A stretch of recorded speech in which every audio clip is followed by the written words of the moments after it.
Perkenalkan, nama saya Miranda C. Rembulan dengan NIM 1201184254. Di sini saya akan menjelaskan jawaban UAS Statistika Industri nomor 4. Berikut merupakan soalnya. Saya akan baca ulang.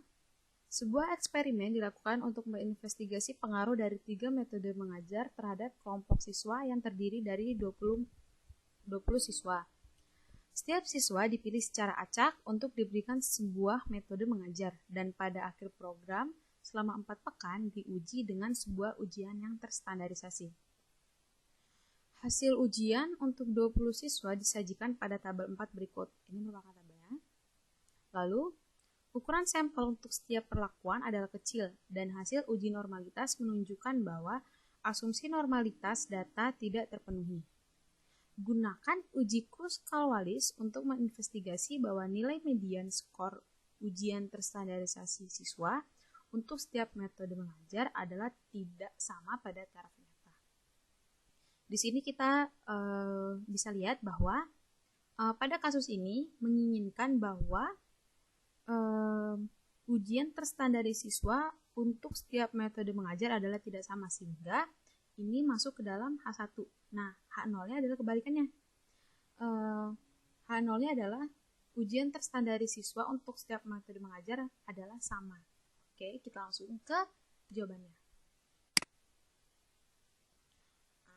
Bisa kita tulis nih di H0. Nilai median skor ujian siswa untuk setiap metode adalah sama. Seperti yang di soal tadi, karena dia menginginkan bahwa setiap metode belajar itu nggak sama nilainya. Nah, jadi di H1 kita tulis nilai median skor ujian siswa untuk setiap metode adalah tidak sama. Nah, pada statistik uji kita menggunakan uji Kruskal-Wallis sesuai dengan perintah soal. Nah, pada uji Kruskal-Wallis ini kita membutuhkan tabel perankingan. Karena pada uji Kruskal-Wallis ini kita menghitungnya dengan rankingan angka begitu. Nah, sebelumnya ini tabelnya yang dari ini saya pindah menjadi menurun ke bawah. Jadi kita merankingkan dari nilai yang lebih kecil. Di sini kita dapat lihat nilai yang lebih kecil adalah 61. Nah, jadi rankingnya 1. Nah, lalu nilai terkecil kedua adalah 66. Lalu ranking kedua, begitu seterusnya sampai kita dapat nilai yang paling besar yaitu 93 dengan ranking 20. Nah, setelah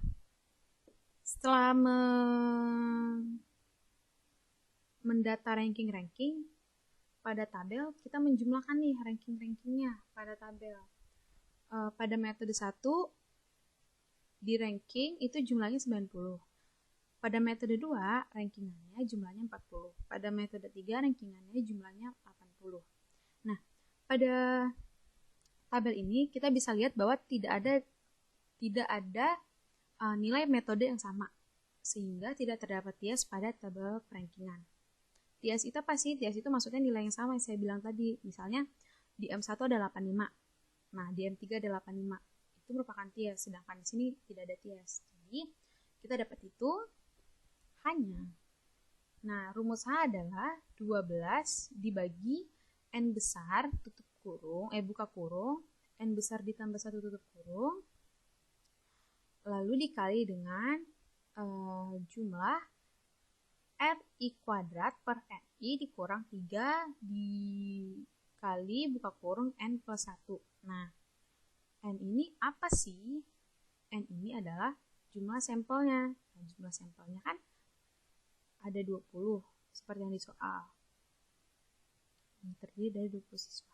Jadi, N-nya adalah 20, berarti 12 bagi 20, 20 tambah 1. Nah, R ini apa sih? R ini rankingannya tadi, ranking. Sedangkan N ini adalah jumlah data di metodenya. Nih, ranking untuk metode 1 kan rankingnya 90. 90 dikuadratkan dibagi dengan jumlah data nih. Datanya ada berapa di metode 1? Ada 6. Sedangkan di metode 2 rankingnya 40, metodenya 8. Di metode 3 rankingnya 80, data metodenya ada 6 gitu. Jadi dikurang N 20 itu sampel ditambah 1. Didapatkan hasil 11,76. Nah, sudah mendapatkan nilai H, kita bisa nih menghitung dan menganalisis daerah kritis dan kriteria uji. Nah, tadi kan pada soal taraf nyatanya 5%. Jadi, kita bisa tulis bahwa taraf nyata 5% atau dapat ditulis dengan alfa sama dengan 0,05 dengan V-nya itu adalah 3 min 1. 3 itu dari mana sih? 3 itu dari jumlah metodenya. Tadi kan jumlah metodenya ada 3, berarti 3 dikurang 1 itu 2. Nah, kita lihat nih di tabel X. 0,05 titik koma 2. Hasilnya berapa? Hasilnya 5,991. Nah, karena sudah dapat nilai X, kita dapat menentukan kriteria uji. Nah, kriteria ujinya tuh gimana sih? Tolak H0 jika H lebih besar sama dengan 5,991.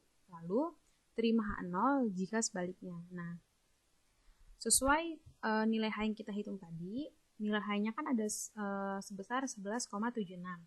11,76 ini lebih besar atau lebih kecil dari 5,991? Lebih besar kan pastinya. Jadi, karena dia lebih besar, maka dia tolak H0. Karena sesuai dengan kriteria uji. Jadi, tolak H0 sehingga pada taraf nyata 5% cukup bukti untuk mengatakan bahwa adanya pengaruh metode pembelajaran pada kelompok siswa begitu. Jadi dia sesuai ini. Nilai medium ujian siswa untuk adalah sama begitu. Mungkin sekian dari penjelasan saya dari nomor 1 sampai 4. Kurang lebihnya mohon maaf. Terima kasih.